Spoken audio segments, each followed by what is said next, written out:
I've wore this hat before. This is the second book of the Inheritance Cycle, released in 2005 by Christopher Paolini. And that's all I have to say on the whole intro. Let's just get started with story. So the story takes place just as the other book ended. They're at the Varden, but now Aragon's leaving. As prescribed by the Varden and the human part and the elf part, there's the two races kind of work together on this.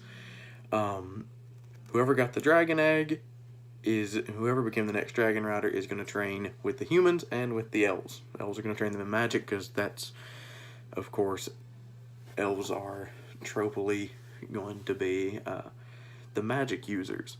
So Aragon's going to train with them. So, Roran returns to Carva Hall back to the village to check on his uncle's property and make sure everything happens right with it. Things happen, to keep the story spoilers to a minimum. Things happen and he is forced to defend the town, and in doing so he becomes the leader.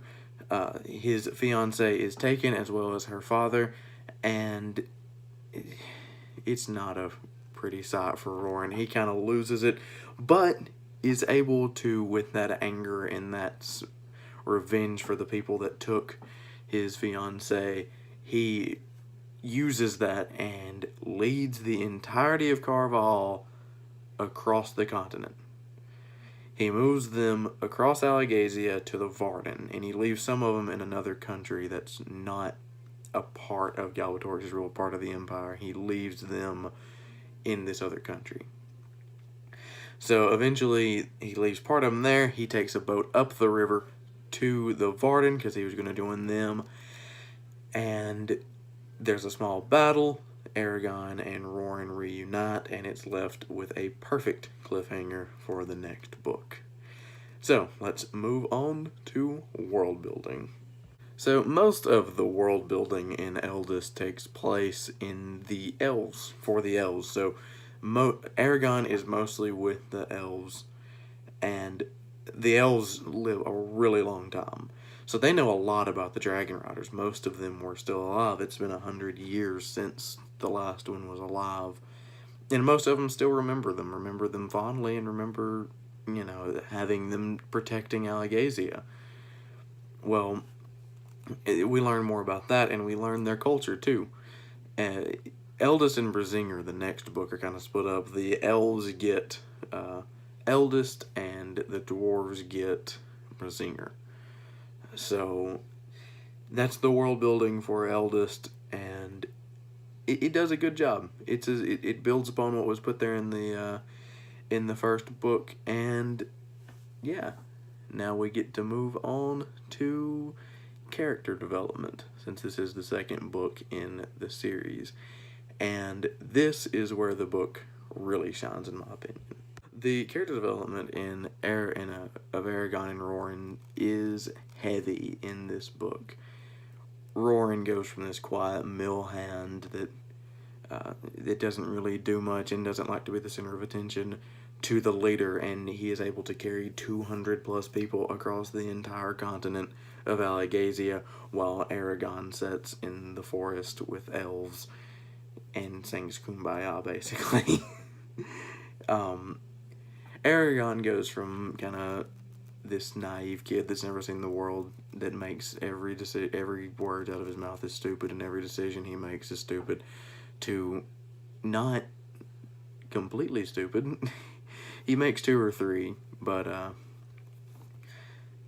other than that, he pretty much, he's better at making decisions. But this is the book where Roran becomes my favorite, and I was kind of bored by it before, the first time I read it, but the second time, and thinking back on it, reading it the first time, it's my favorite scenes from the book. But now on to pacing. I want to add something to pacing. I want to add a new category, a new kind of tied in pacing and engagement.